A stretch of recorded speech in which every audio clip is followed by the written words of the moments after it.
ክቡር አፈ ጉባኤ አገኘው ተሻገር፣ ክቡር የፓርቲያችን ምክትል ሊቀመንበር ተወደን ፋራህ፣ የተከበራችሁ የክልል ርዕሳነ መስተዳድሮች፣ ሚኒስትሮች፣ አምባሳደሮች፣ ክቡር አቶ መላኩ አለበል ያማረ ኤክስፖ ያዘጋጁልን፣ እንዲሁም ከሳቸው ጋር በመሆን የጭንቅላታችሁን የልባችሁንና የእጃችሁን የሥራ ውጤት ለኛ ለማሳየት ለማስተማር ገበያ ለማስተሳሰር እዚህ ቦታ ምርታችሁን ይዛችሁ የቀረባችሁ የግሉ ሴክተር ተዋንያን በሙሉ እንኳን ለሶስተኛው ኢትዮጵያ ታምርት ኤክስፖ አደረሳችሁ አደረሰን ለማለት እወዳለሁ። የኢትዮጵያን ኢኮኖሚ መቀየር የግድ ነው። ያልተቀየረ ኢኮኖሚ የጸና ሀገር ሊያቆም አይችልም የሚል እሳቤ ይዘን ኢኮኖሚውን ማንቀሳቀስ እንደ ኢንትሪ ፖይንት የወሰድነው አጠቃላይ ኢንዱስትሪ ነው። ኢንዱስትሪውን በመቀየር በማዘመን እና ምርታማነቱን በማሳደግ የኢትዮጵያን ኢኮኖሚ እንቀይራለን ካልን በኋላ ያን ኢንዱስትሪ በተለያዩ ሰብ ሴክተርስ ስንከፍል አንዱ ጎልቶ የወጣው አምራች ኢንዱስትሪ ነው። አምራች ኢንዱስትሪ በራሱ እንዲያድግ ብቻ ሳይሆን አምስቱ የኢኮኖሚ ምሰሶ ተብለው የተለዩ ጥቅል ኢንዱስትሪዎችን ድልድይ ሆኖ ማዘመን፣ መቀየር፣ ማሳደግ እንዲችል ታሳቢ ተደርጎ የተዘጋጀ የ10 ዓመት የብልጽግና እቅድ ነበረን።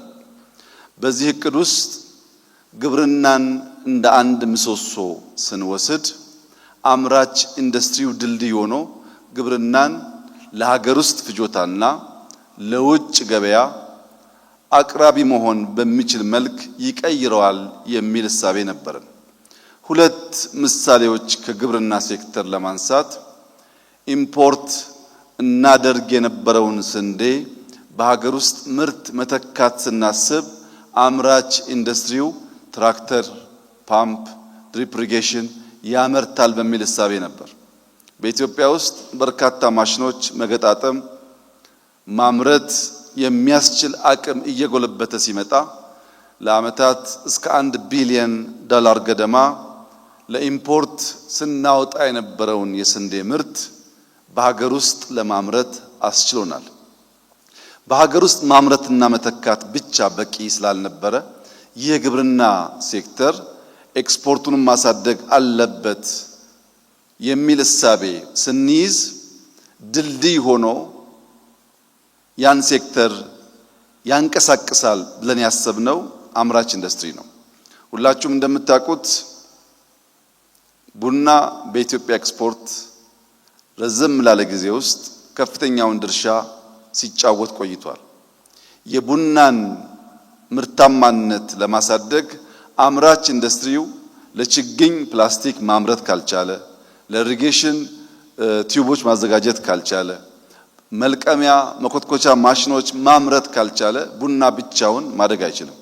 ዘንድሮ 400,000 ገደማ ቶን ቡና ለውጭ ሀገር ገበያ ውለን በኢትዮጵያ ታሪክ ለመጀመሪያ ጊዜ $2 ቢሊዮን ገደማ ገቢ አግኝተናል። ይሄ ከአምናው እንኳን ሲወዳደር $1.4 ቢሊዮን ነበር አምና ቡና ያስገባ ነው። ዘንድሮ $2 ቢሊዮን ገደማ ሆነ ማለት ለውጡ ሲጀመር ከነበረበት 700 ሚሊዮን ገደማ ወደ 3 እጥፍ ያደገ እንዲሆንና ግብርና አንዱ የእድገታችን ምሰሶ ሆኖ እንዲቆም ያደረገው አምራች ኢንዱስትሪ ነው። በሁለተኛነት በምሰሶነት የወሰድነው ማይኒንግ ነው። ማይኒንግ በጥቅሉ ኢንዱስትሪ ውስጥ የሚያርፍ ቢሆንም እንደ አንድ ምሰሶ አምራች ኢንዱስትሪው ድልድይ ሆኖ ሽግግር ያረጋግጥለታል የሚል እምነት ነበር። ሁላችሁም እንደምታውቁት ኢትዮጵያ በተፈጥሮ ሀብት የታደለች ሀገር ናት። በርከት ያሉ የማይኒንግ ሀብት አላት። አሁን ዓለም የሚጠቀምበት የባትሪ ሮ ማቴሪያል ሊቲየም እኛ ሀገር ውስጥ በስፋት ይገኛል። ለብረት አይረን ኦር ይገኛል።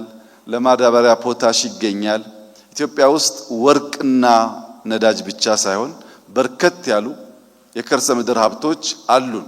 እነዚህን ሀብቶች አውጥተን ለመጠቀም አምራች ኢንዱስትሪው ጉልህ ሚና አለው። ልክ እንደ ስንዴውና እንደ ቡናው ከአመት 2 ዓመት በፊት በሀገር ውስጥ ሲሚንቶ ምርት ቀንሶ ዋጋውም ከፍ ብሎ እንቸገር ነበር። አምራች ኢንዱስትሪው ባደረገው የድልድይነት ሚና ሲሚንቶ በሀገር ውስጥ ማምረት ተጨማሪ ምርት ማምረት በመቻላችን የሀገር ውስጥ ፍጆታ ማሟላት ብቻ ሳይሆን ለኤክስፖርት ዝግጅት እያደረግን እንገኛለን። ለኢምፖርት ሰብስቲዩሽን በሀገር ውስጥ ብናመርትም ለውጭ ኤክስፖርት ደግሞ አምራች ኢንዱስትሪው ባለፉት 2 ኤክስፖዎች ኢትዮጵያ ወርቅ ማምረት የምትችልባቸውን ማሽኖች ማምረት በመቻሉና በመደገፉ ወርቅ በታሪካችን ለመጀመሪያ ጊዜ ከቡና በልጦ ትልቁ ኤክስፖርት ድርሻ የወሰደ ሲሆን ባለፉት 10 ወራት ወደ 2.5 ቢሊዮን ዶላር ገደማ ወርቅ ኤክስፖርት ማድረግ ችለናል። ማይኒንግ ለኢምፖርት ሰብስቲዩሽን፣ ማይኒንግ ለኤክስፖርት የታለመለትን ግብ እንዲያሳካ ለማድረግ አምራች ኢንዱስትሪው የተጫወተው ሚና በጣም ከፍተኛ ነው። በሶስተኛ ደረጃ ምሰሶ ያልነው ቱሪዝም ነው። ቱሪዝም ውስጥ ኢትዮጵያ ባህል አላት፣ ኢትዮጵያ ታሪክ አላት። ባህሏና ታሪኳን አዘምነን ሰርቪስ መስጠት የሚያስችል አቅም ከገነባን ሊታዩ የሚገባቸው በጣም በርካታ ሀብቶች ኢትዮጵያ ውስጥ እንዳሉ ይታወቃል።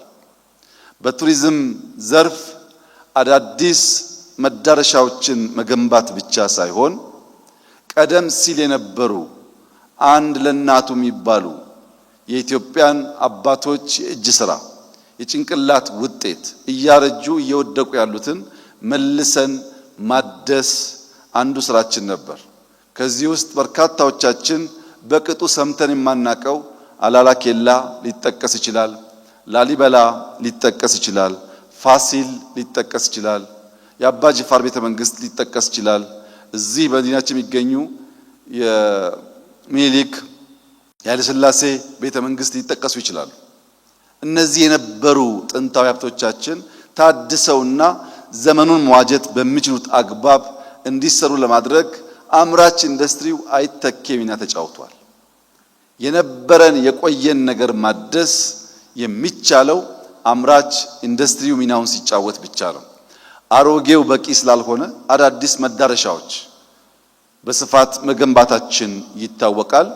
በተለይም የአዲስ አበባ ኮሪደርን ብንወስድ ሲሚንቶ ማሽኑ የፍሳሽ ማስወገጃ ስርዓቱ በሙሉ የሚሰራው በአምራች ኢንዱስትሪ ነው። በቱሪዝም ሴክተር እንደ አንድ ምሰሶ መውሰዳችን በሀገር ውስጥ ቱሪዝም ብቻ ሳይሆን በዚህ ዓመት የውጭ ቱሪዝም በመሳብ ከአፍሪካ ቀዳሚውን ድርሻ ይዘናል። 40% ገደማ እድገት ያሳየ ሴክተር ነው። ያ ብቻ አይደለም። በዚህ ዓመት ኦልሞስት በየ2 ሳምንቱ ኢንተርናሽናል ኮንፈረንስ የሚካሄድበት ከተማ ሆኗል አዲስ አበባ። ያ የሆነው አምራች ኢንዱስትሪው ለሰርቪስ ጠቃሚ የሆኑ ስራዎችን ከተማውን ማስዋብን ጨምሮ መስራት በመቻላችን ነው። አራተኛው ፒላር ቴክኖሎጂ ነው። በሞባይል ፔኔትሬሽን ያለውን ተደራሽነት ማስፋት ብቻ ሳይሆን አርቲፊሻል ኢንተለጀንስን፣ መሶብን፣ ፋይዳን የመሳሰሉትን የኦቶሜሽን ስራዎች ለመስራት የአምራች ኢንዱስትሪው ሚና እጅግ ከፍተኛ ነው። እንደምታውቁት ቴክኖሎጂ ቢቲኤሱን ብንወስድ ፖሎች ሊመረቱ ይገባል። የሃርድዌር ሲስተሞች ሊመረቱ ይገባል። እነዚያ ሃርድዌሮች ካልተመረቱ በቀር ዳታ ሊሸከም የሚችል የዳታ ማከማቻ ቦታዎች መስራት አይቻልም። ከዚህ አንፃር አምራች ኢንዱስትሪው ሙሉ በሙሉ የኢትዮጵያን ፍላጎት መልሷል ባይባልም በመብራት፣ በቴሌኮም አንቴናዎች፣ በሽቦዎች፣ በሽቦ መከለያ ላስቲኮች እየተደረገ ያለው እንቅስቃሴና ጥረት አራቱ ከአምራች ኢንዱስትሪ ውጭ ያሉት ሴክተሮች እንዲነቃቁና የሚጠበቅባቸውን ስራ እንዲሰሩ በከፍተኛ ደረጃ አምራች ኢንዱስትሪው ሚናውን ተጫውቷል። ራሱ አምራች ኢንዱስትሪውን ስንወስድ ከ3 ዓመት በፊት የማምረት አቅማችን 46% ገደማ ነበር። ያሉን ኢንዱስትሪዎች ከአቅማቸው 46% ብቻ ያመርቱ ነበር። ዛሬ ያ በ3 ዓመት ተኩል ውስጥ ወደ 61% አድጓል። ይህ ትልቅ የምስራች ስለሆነ በዚህ ሴክተር የተሳተፋችሁ በሙሉ እንኳን ደስ ያላችሁ፣ ትልቅ ድል ነው ልላችሁ እወዳለሁ።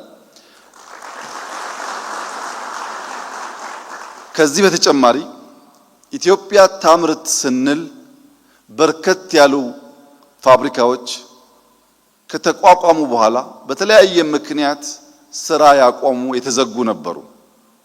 ከነዚህ ውስጥ 830 ተሰርተው ስራ ያቆሙ ፋብሪካዎች ባለፉት 3 ዓመታት የኢትዮጵያ ታምርት ንቅናቄ ውስጥ መልሰው ስራ እንዲጀምሩ፣ የተበተኑ ሰራተኞች እንዲሰባሰቡ እና ምርታማነት እንዲያድግ ከፍተኛ ድርሻ እንዲወጡ ሆኗል። ለዚህም ንቅናቄውን የመሩ የቲም አባላት በእጅጉ ሊመሰገኑ ይገባል። ከዚህ በተጨማሪ ከ1 ሚሊዮን እስከ 90 ሚሊዮን ገደማ ኢንቨስት የተደረገባቸው አነስተኛ እና መካከለኛ ኢንዱስትሪዎች ባለፉት 3 ዓመት ተኩል ውስጥ በኢትዮጵያ 13800 አነስተኛና መካከለኛ ኢንዱስትሪዎች ስራ ጀምረዋል። 13800 ኢንዱስትሪዎች። ይህ ትልቅ የምስራችና ብስራት ስለሆነ ይህ ነገር እንዲሳካ መሬት፣ ኢነርጂ፣ ፍቃድ፣ ፋይናንስ በማቅረብና በመደገፍ የበኩላችሁን ሚና የተጫወታችሁ በሙሉ እንኳን ደስ ያላችሁ ልላችሁ እወዳለሁ። ከነዚህ አነስተኛና መካከለኛ ኢንዱስትሪዎች በተጨማሪ ወደ 325 የሚጠጉ ጌም ቼንጀር የሚባሉ ከፍተኛ ኢንዱስትሪዎች ባለፉት 3 ዓመት ተኩል ስራ ጀምረዋል። ከዚህም የተነሳ በዚህ ዓመት ብቻ ባለፉት 9 ወራት 3 ቢሊዮን ዶላር ገደማ ተኪ ምርት በሀገር ውስጥ ማምረት ተችሏል። ከዚህ ቀደም ከውጭ እናስገባቸው የነበሩና የውጭ ምንዛሪ የግድ የሚጠይቁ ሴክተሮች በሀገር ውስጥ ምርታማነት እያደገ በመምጣቱ 3 ቢሊዮን ዶላር ገደማ ወጪ ለማስቀረት ተችሏል። ይሄ ብቻ ሳይሆን በሀገር ውስጥ ያሉ ኢንዱስትሪዎች በኢትዮጵያ ያላቸው የገበያ ድርሻ ከ3 ዓመት በፊት 30% ገደማ የነበረው አሁን 41% ደርሷል። ምን ማለት ነው? ከውጭ ከምናስገባቸው ልዩ ልዩ ምርቶች ውስጥ 41%ቱ በሀገር ውስጥ ማምረት ተችሏል ማለት ነው። ይህ ፐርሰንቴጅ ማደግ አለበት። በሀገር ውስጥ የምናመርተው በስቶ ከውጭ የምናስገባው እየቀነሰ መሄድ አለበት። በ3 ተከታታይ ዓመታት 10% ካደግን ሌላ 3 ዓመት ሲጨመር ቢያንስ 50% እንደርሳለን ማለት ነው። በጀመርነው መንገድ ጠንክረን ከሰራን ይህ ጉዳይ ሊሳካ ይችላል። ይህን ሊያሳኩ የሚችሉ አስቻይ ሁኔታዎች ከመሬት አቅርቦት፣ ከኢነርጂ አቅርቦት፣ በተለይ በቅርቡ ካስመረቅነው የኳሊቲ ኢንፍራስትራክቸር አንጻር በግብይት ስርዓት ውስጥ ከፍተኛ ሚና ያላቸው መሰረተ ልማቶች መጣል ተጀምሯል። በዚህ ዓመት አምራች ኢንዱስትሪው በከፍተኛ ደረጃ የኢነርጂ ፍላጎቱ አድጓል። ኢነርጂ ማምረት በቀጣይነት ካልቻል እያደገ ያለውን ኢንዱስትሪ በፋይናንስ ብቻ ሳይሆን በኢነርጂ ለመገብ እንቸገራለን።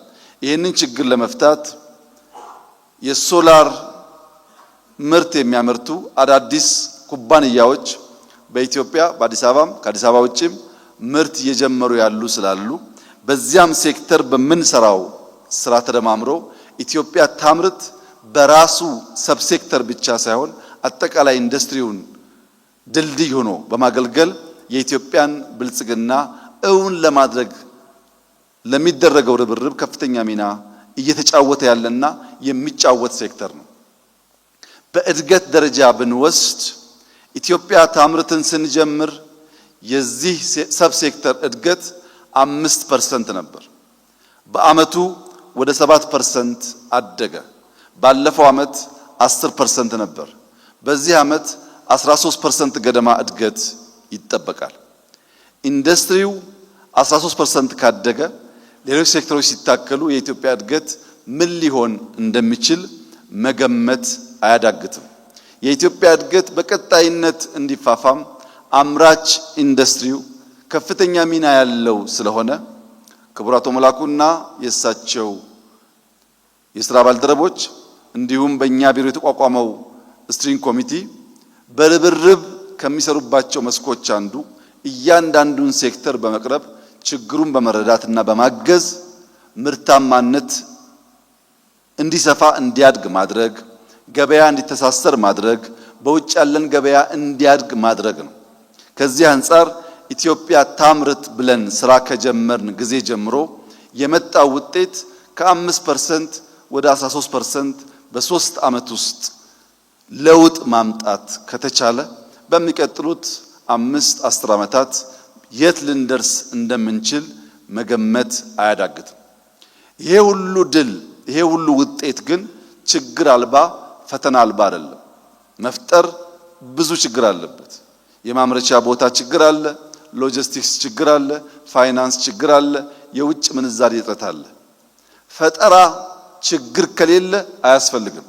ፈጠራ የሚያስፈልገው ችግር ኖሮ ችግር ለመፍታት ስለሆነ በዚህ ህሳቤ ተባብረን ጠንክረን የኢትዮጵያን ብልጽግና የኢትዮጵያን ማንሰራራት በጋራ ማረጋገጥ እንድንችልና ለልጆቻችን የተሻለች ሀገር መተው እንድንችል የትብብር የመፍጠር የመፍጠንና የመትጋት መንፈስ በሁላችን ውስጥ እንዲሆን ካልለፋን ካልደከምን በቀር የኢትዮጵያን ብልጽግና ማረጋገጥ የማይቻል መሆኑን አምነን በስራ በውጤት በተግባር በጋራ መቆም እንድንችል አደራ ማለት ፈልጋለሁ።